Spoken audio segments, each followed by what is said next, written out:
Good morning, kids. Hello. Today's video is about my perfect idea for a Scooby movie. Well, okay, one of my perfect ideas for a Scooby movie. It's not going to be, well, I shouldn't call it my perfect idea, but at least in my mind, this is what I'd like to see in a Scooby movie.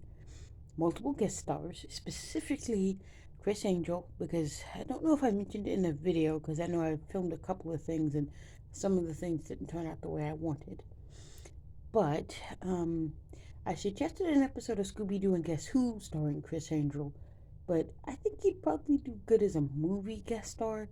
So, like, have him be maybe somebody they think is the villain because he's a good magician and maybe he's trying to sabotage something. uh, Jack McBrayer because I love Jack McBrayer and he's handsome and also he's a really talented voice actor. Also, there's a lot of things that I think he'd just be good at. Like, if they wanted him to be the villain, he'd make a good villain. Like, because he's done it before.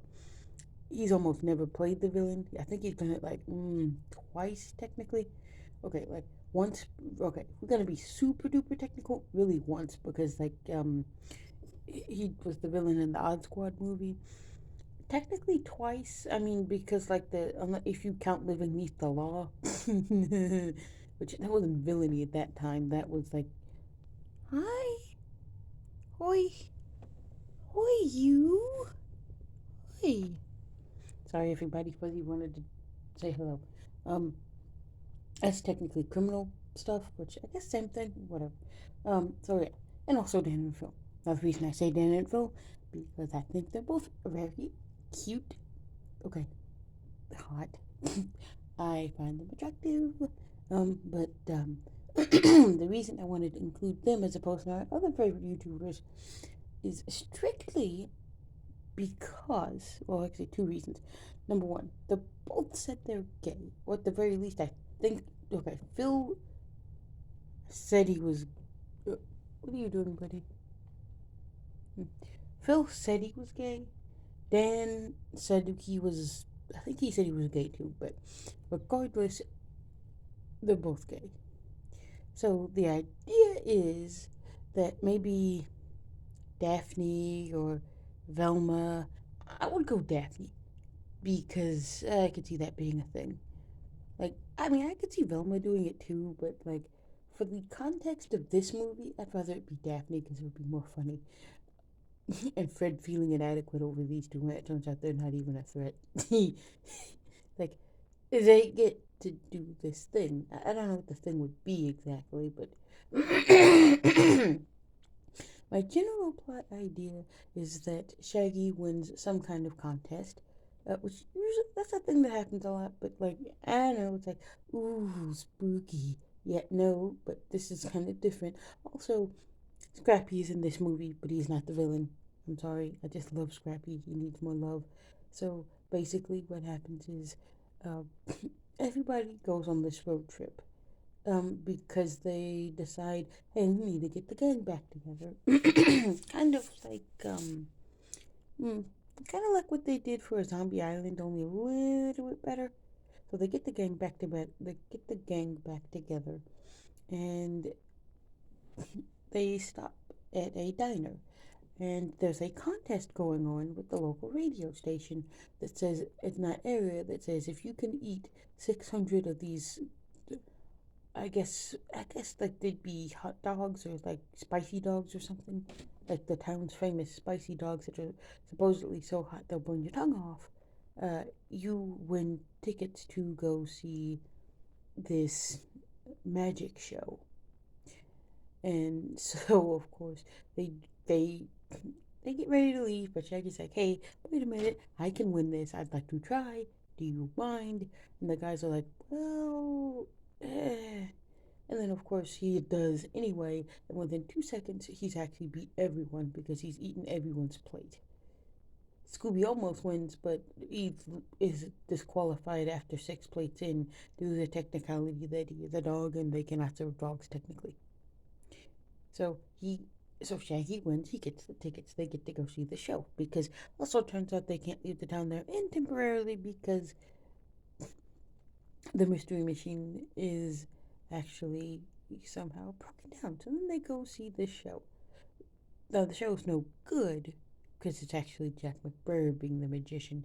Because, yes, please. So, and they realize how bad it is, and it's like, eh. So then they finally get to leave after the thing gets fixed. And when they leave, they decide, you know what? We should go do something else. We should go see an actual better show. So along the way, they decide to go see Chris Angel, which is in Vegas. So they head towards Vegas. But then, of course, all of a sudden, the car breaks down again. And this time they meet Dan and Phil, who are actually on their way on a tour. And they're like, hey, our tour bus can take you. How about you come with us? We're going to Vegas ourselves. And then Daphne falls head over heels for them. And, like, Fred is very insecure about it. And it's like, no, I think we can manage. And then, of course, Daphne's like, of course we can't. We're going to be stuck here. So then they get on the bus and they leave. And once they leave, they just do what they're going to do. They had their little there's the song. I think the song should be played by maybe I don't know, like BTS, I guess. BTS, Dan and Phil and or BTS, because I kind of want like Dan and Phil can sing. Trust me, they can sing really well. And I want them to do a song, but I kind of want BTS to do a song too, because we've had Smash Mouth and Simple Plan do something, or not Smash Mouth, Simple Plan. So why can't we have BTS? I guess. But yeah, so they go and they reach Vegas eventually, and of course, Chris Angel's show has been canceled. So they're like, we came all this way and bought all these fancy tickets, expensive tickets for the good seats. And then of course, Daphne corrects Fred, we didn't buy the tickets. I got us the tickets. Big difference. Like they're starting to argue, and like Shaggy's like, why are you two arguing? Like, maybe because maybe because my girlfriend actually doesn't love me anymore and would rather have two guys. And of course, Dan and Phil interject. If you're talking about us, we're not available. We have each other. Proceeds to give each other light pecks on the cheek. And I know that they are not actually together for real. The reason I would put them together in the movie as a couple is two reasons. They've both said they were gay, and secondly, um, there's a thing that's been floating around since the day Dan and Phil met and started filming together that they were a couple. I know I shouldn't feed into that rhetoric, but I'm feeding into it because for the purpose of a Scooby movie, it kind of would make sense. And, sometimes there's stereotypes. So we're going to go with that. So Fred, of course, apologizes. And Daphne, of course, is like, oh, okay. So then they make up, whatever. They go to see try to solve the mystery of what's going on with Chris's show. And then it turns out, and like, and Dan and Phil help, of course, but it turns out that Jack has been sabotaging all the magicians across the United States so that he's the only magician people can watch. Because he's like, I'm the superior magician. And then, of course, Chris is like, no, I am. So basically, they get in a magic off. Chris wins. Jack doesn't necessarily go to prison because normally the cops show up and arrest him. And he's like, "You meddling kids." Well, he does get arrested. They don't send him away. He does say, "You meddling kids," but the usual. I would have gotten away with it. But instead of taking him to jail, they end up taking him to like I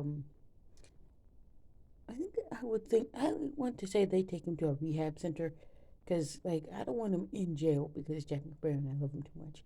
Also, I don't want him in jail because it wouldn't make sense for him to go to jail. Like nobody, the worst he did. Well, I mean, he should go to jail because he did sabotage the mystery machine's car. So like that's dangerous. Somebody could have died. But basically how he ends up sabotaging most of the shows is in such a way that the show can't go on unless somebody knows what happened, but nobody will ever get hurt. He doesn't want people getting hurt. He wants them not to be able to see any magician but himself. So they realize, hey, you didn't really hurt anyone per se, so we can't really charge you with like attempted manslaughter or anything. I mean, it's a Scooby movie. They never get charged with that kind of crap anyway. But, we can't charge you with stuff like that. But we can kind of, well, since you sabotage stuff, you did sabotage the Mystery Machine, which is a risk for the kids here.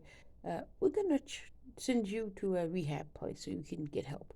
So he ends up going to get the help, and when he does, he ends up meeting with, I'm gonna say he meets up with a few of the prior Scooby villains, and they decide to team up and work together uh, to beat the prior Scooby villain, to work together to beat the Mystery Incorporated, and try to figure out how to defeat them once and for all.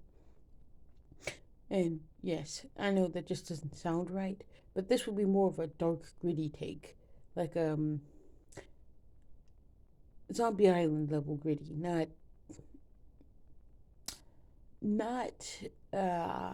Velma level gritty, because we can't go that far because then Scoob can't be in it. I mean, I guess we could and then just replace Scoob with Scrappy, because nobody, first of all, Scrappy isn't really utilized that often. And we could say, if this was the case, that Scrappy Doo is with them as opposed to his Uncle Scooby, because Scooby is back home recuperating from an accident from one of their prior mystery solving incidents. So he's back at like a doggy spa thing that Daphne paid for, because it was her fault that he got hurt because she wasn't paying attention. So Scrappy joins them instead. Which actually I could see that being a thing. Like Scrappy is the one that's doing all the. It's like I'm doing all, and he's like, I did all the heavy lifting. I'm better than all of you. Da da da da. Yeah, of course, like the people are annoyed by Scrappy, so there's jokes about why is he here? He's so annoying, and the usual we hate Scrappy Doo rhetoric is used as a joke here. But he's not played for the villain. He's played more for the he's annoying. But it turns out we actually do need him because he's the only one small enough to be able to get up and actually solve these problems and prevent more damage. So, I mean, it's not a great idea, I guess. I don't know. I think it's a great idea. But I know some people would probably disagree with me. I want to hear in the comments below what you think a good Scooby movie is for yourselves. And with that, we'll see you guys in the next video. I'll try to make one tomorrow. I might try to do another one tonight to make up for the lack of video posts. But I am definitely going to film some. So we'll see you in the next video. Bye. Bye.